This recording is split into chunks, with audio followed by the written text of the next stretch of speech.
صاحب صدر، معزز خواتین و حضرات، ہمارا گلہ اور دکھ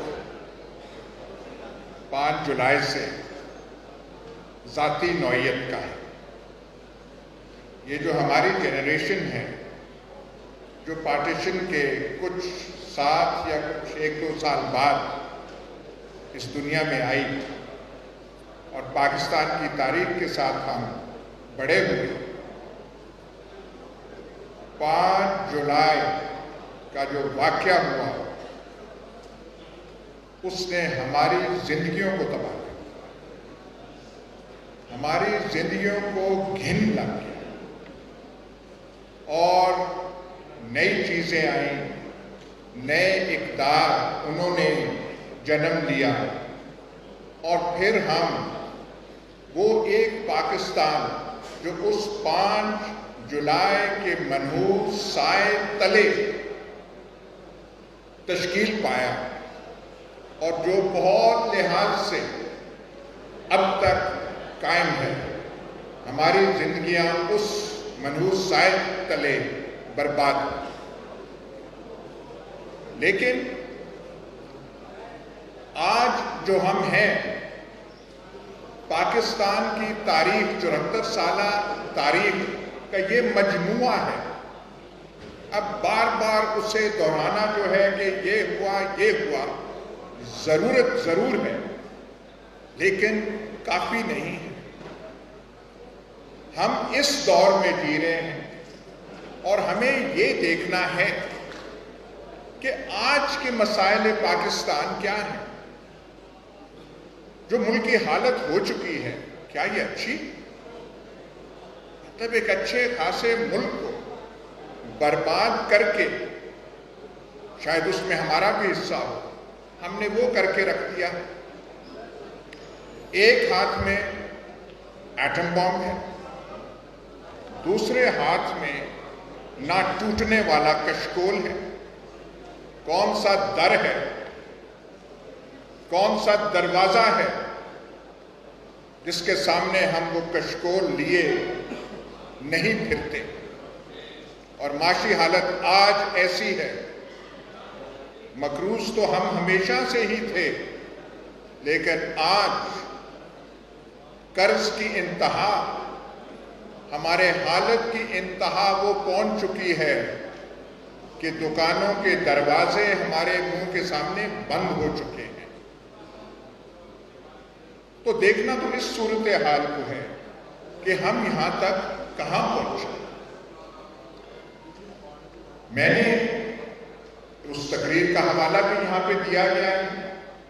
ایک سیمینار تھا اور وہاں اسلام آباد ہائی کورٹ بار میں اس کا کیا تھا۔ میں نے وہاں پہ ذکر کیا تھا؟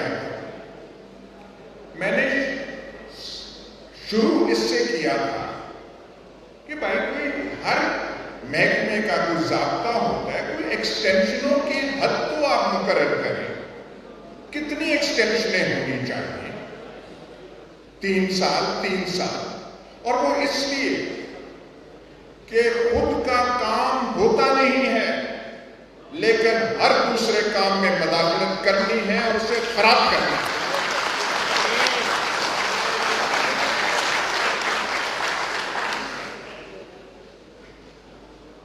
کون سا شعبہ ہے پاکستان کا جس میں آپ کی مداخلت نہیں رہی؟ کون سا شعبہ ہے، سیاست سے لے کے معیشت تک، معیشت سے لے کے یہاں ذکر بھی ہوا ریل اسٹیٹ تک، جو آپ کے اثر سے آزاد رہا ہے؟ تو اس لیے اپنے کام سے کام رکھیں۔ اور یہ جو بات ہے کہ ضیاء اللہ قائد ایوب خان آئے، اس کو یہاں کے لیڈران ملت نے، لیڈران قوم نے ایکسٹینشن پہ ایکسٹینشن دیتے رہے، اور اتنی ایکسٹینشنیں دیں کہ 1958 کے مارشل لاء تک وہ بات وہاں جا پہنچی، اور پھر وہ اقتدار میں 11 سال رہے۔ اور جو 5 جولائی کو جو نظام ہمارے وجود میں آیا اس کے بعد اس کے سربراہ فوجی وردی پہنے، کیونکہ فوجی وردی کے بغیر وہ کچھ بھی نہ تھے، وہ 11.5 سال رہے اور مشرف تھے، وہ آئے، اقتدار سے پہلے کمانڈر ان چیف تھے، اقتدار میں رہے آخری دم تک۔ آپ کی تحریک نے اس حکومت اور نظام کو کمزور کیا، بہت سارے فیکٹرز تھے، ان کو اپنی وردی اتارنی پڑی، اور وہ ٹیلی ویژن کا منظرنامہ آج بھی آپ دیکھ لیں کہ جب وہ دے رہے تھے بیٹون کمانڈر ان چیف کا دوسرے ہاتھوں میں، کیا المناک افسردگی ان کے چہرے پہ چھائی ہوئی تھی کہ یہ میرے طاقت کا وہ جو ہے جادو کی چھڑی میں دے رہا ہوں۔ ہوتے ہوتے ہم یہاں تک پہنچے۔ مشرف کے زمانے میں حالت یہ ہو گئی تھی کہ وہ محکمہ جس کی سروس میں نے بھی کی ہوئی ہے، یہ کبھی سوچا بھی نہ تھا، کسی غیر ملک میں نہیں، سندھ میں، بلوچستان میں نہیں، پنجاب کے بازاروں میں وردی پہن کے انہوں نے جانا چھوڑ دیا تھا، لاہور کے بازاروں میں انہوں نے جانا چھوڑ دیا تھا، یہ حالت ہو چکی تھی۔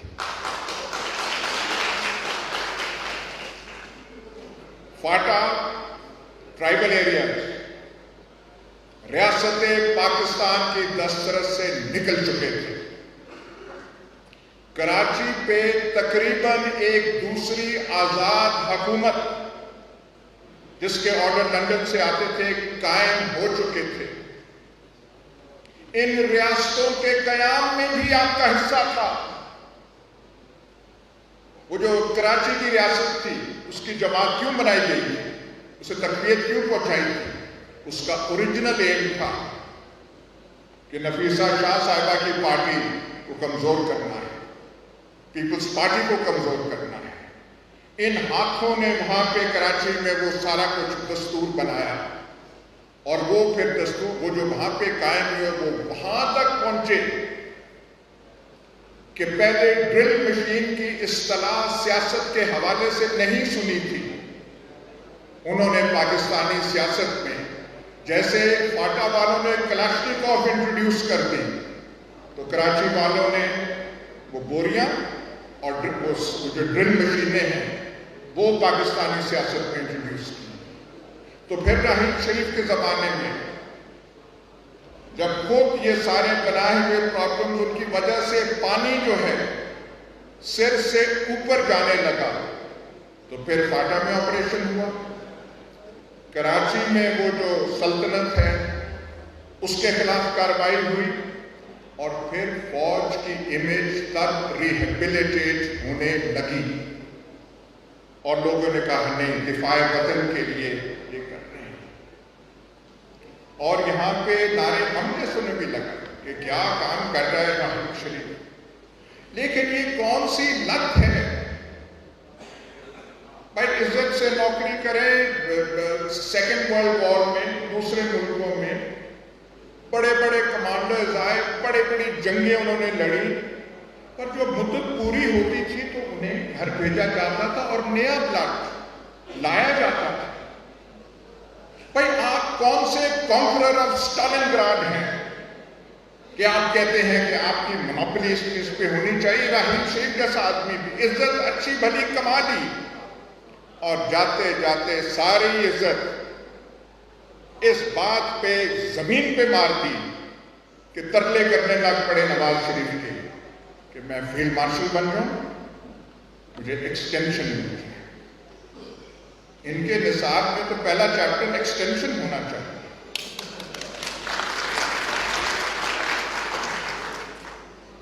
اچھا یہ صاحب آئے 6 سال، احسن گون صاحب سے پوچھوں گا کہ اگر آپ کو صدر سپریم کورٹ بار بنا دیا جائے، علی احمد گل صاحب سے پوچھوں گا 1 سال 2 سال 3 سال کافی نہیں، پر آپ کہیں نہیں میں نے تاحیات پریزیڈنٹ سپریم کورٹ بار ایسوسی ایشن رہنا ہے، اور آتے جائیں یہ میں نے وہاں پہ رہنا ہے۔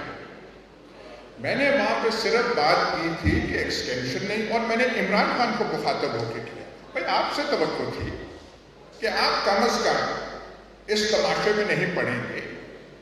آپ کا ہم نے سنا ہوا تھا کہ ماجد خان کو گھر بھجوا دیا، یہ کیا، کرکٹ ٹیم کو اس ڈسپلن سے آپ نے چلایا، کسی کے آپ سنتے نہیں تھے، اور کیوں؟ اب وہ خود ہنس رہے تھے جب میں وہ بول رہا تھا۔ لیکن بات یہ ہوئی، میں سمجھ نہیں سکا، صحیح میں کہ نزاکت کو میں سمجھ نہیں سکا۔ اور یہ جو اسلام آباد والی، یہ میں اجازت چاہوں گا کہ یہ ڈیٹیلز تھوڑے سے میں شیئر آپ سے کر لوں، میں زیادہ ٹائم نہیں لینا چاہتا۔ اس اسلام آباد فنکشن سے پہلے کچھ 4-5 روز پہلے، زیادہ نہیں، مجھے ایک صاحب کی کال آئی۔ انہوں نے اپنا تعارف کرایا، پہلے انہوں نے میسج کیا کہ ملنا چاہتے ہیں، پھر انہوں نے کہا جی ہم محکمہ زراعت سے ہمارا تعلق ہے، محکمہ آبپاشی سے ہمارا تعلق ہے۔ اچھا، محکمہ یہاں پہ محکمہ زراعت کا جو دفتر ہے وہ تو زو کے پاس ہے، تو مجھ سے پوچھتے ہیں کہ آپ کیا ڈیفنس میں رہتے ہیں؟ میں نے کہا کہ میں غریب کہاں ڈیفنس میں رہوں گا، میں تو آواری میں یہاں پہ ہے۔ وہ جی وہ تو ہمارے دفتر کے پاس ہے۔ میں نے کہا آئیے، چائے وغیرہ ان کو پیش کی۔ گفتگو جب ہوتی رہی، شروع ہوئی کہ جی میں آپ سب کو کب سے پڑھ رہا ہوں، یہ کر رہا ہوں، وہ کر رہا ہوں۔ اب میں ویٹ کر رہا تھا کہ مدعا تو اپنی بیان کریں کہ آئے کیوں، تشریف کیوں نہ آئے۔ تو وہ صاحب جنہوں نے اپنا نام واصف بتایا، اور یقیناً ایک اہل ثقافت والے صحیح نام نہیں بتاتے، ایک محکمہ زراعت والے نہیں بتاتے۔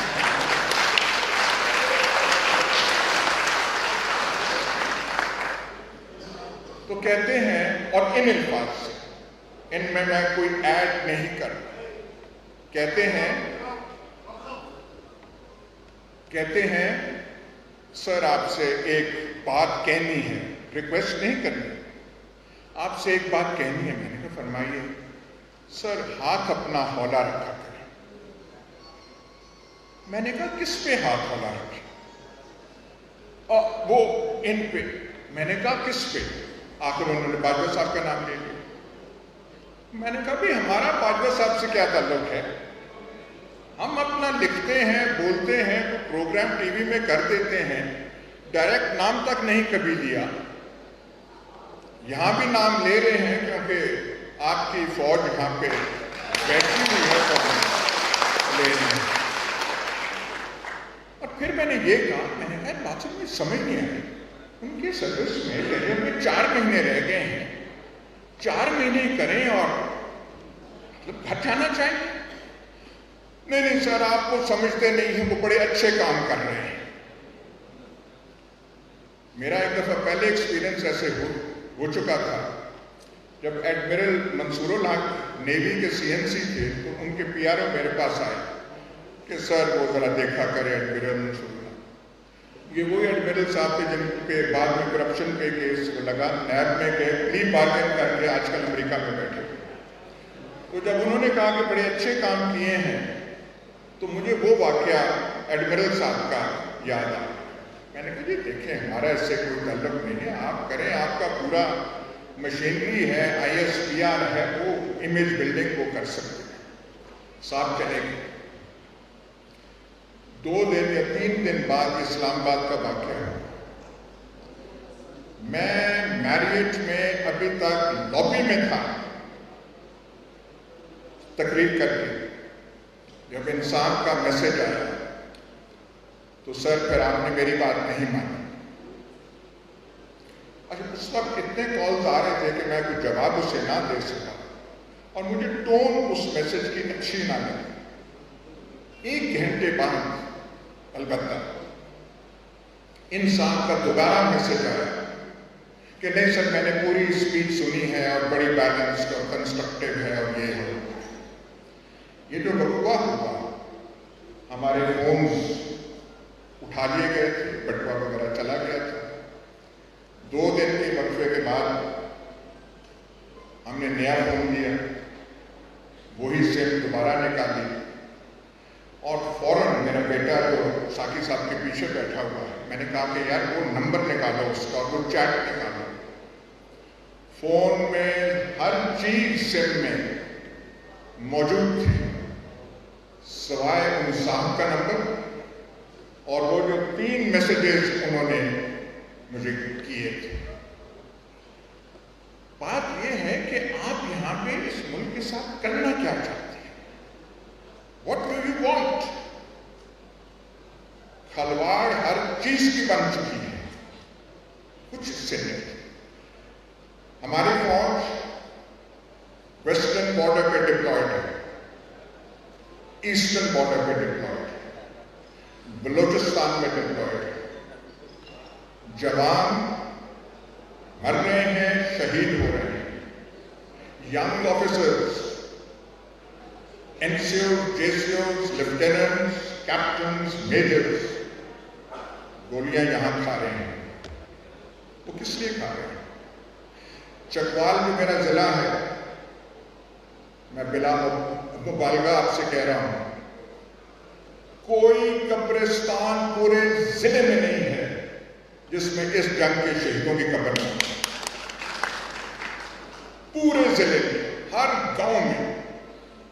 یہ لوگ کیوں مر رہے ہیں؟ آپ کے ڈی ایچ ایز کے لیے کہ ڈی ایچ ایز آپ بنے؟ وہ اس لیے مر رہے ہیں کہ آپ کو ایکسٹینشنیں ملیں گے۔ اور کوئی تھوڑا سا اس ملک پہ آپ رحم کریں، دیکھیں ملک کی حالت کیا ہے۔ آپ اپنے کام سے کام رکھیں۔ دفاع ہر ملک کی ضرورت ہوتی ہے۔ ہم ایک ڈینجرس انوائرمنٹ میں رہتے ہیں، ہمیں ضرورت ہے، پر ہمیں ایک اسٹرکٹلی پروفیشنل آرمی کی ضرورت ہے۔ ہمیں اچھے سیاستدان چاہیے، ہمیں اچھے اکانومسٹ چاہیے، ہمیں اچھی فوج چاہیے، لیکن وکلاء جو ہوں وہ ماہی گیری میں لگ جائیں یا کوئی پہاڑوں کی ٹورزم میں لگ جائیں، ان کا پیشہ سفر ہوتا ہے۔ یہی اصول باقی محکموں پہ بھی ان کا اطلاق ہوتا ہے۔ میں اس لیے یہ زیادہ زور دے رہا ہوں کہ ڈومیننس کچھ انسٹیٹیوشنز کی اتنا زیادہ بن گئی ہے کہ انہوں نے ہر چیز کو سفوکیٹ کر دیا، ہر چیز کی انہوں نے سپیس جو ہے محدود کر دی۔ پاکستان کو اس سچویشن سے نکلنا چاہیے۔ ہمیں ایک نئے آغاز کی ابتدا کرنی چاہیے۔ جو ماضی میں ہو گیا، ہم نے ایک اچھے بھلے ملک کا ہم نے حلیہ بگاڑ کے رکھ دیا۔ اور میں صرف ایک گزارش آخر میں کرتا ہوں کہ جس شکل کی ریاست پاکستان بنی ہے، 800 سالہ مسلمان تاریخ میں جو سلطنتیں بشمول مغل سلطنت ہندوستان میں رہی، یہ ریاست میں جو کچھ آپ نے کر دیا یہ مطابقت کسی مسلمان ریاست سے نہیں۔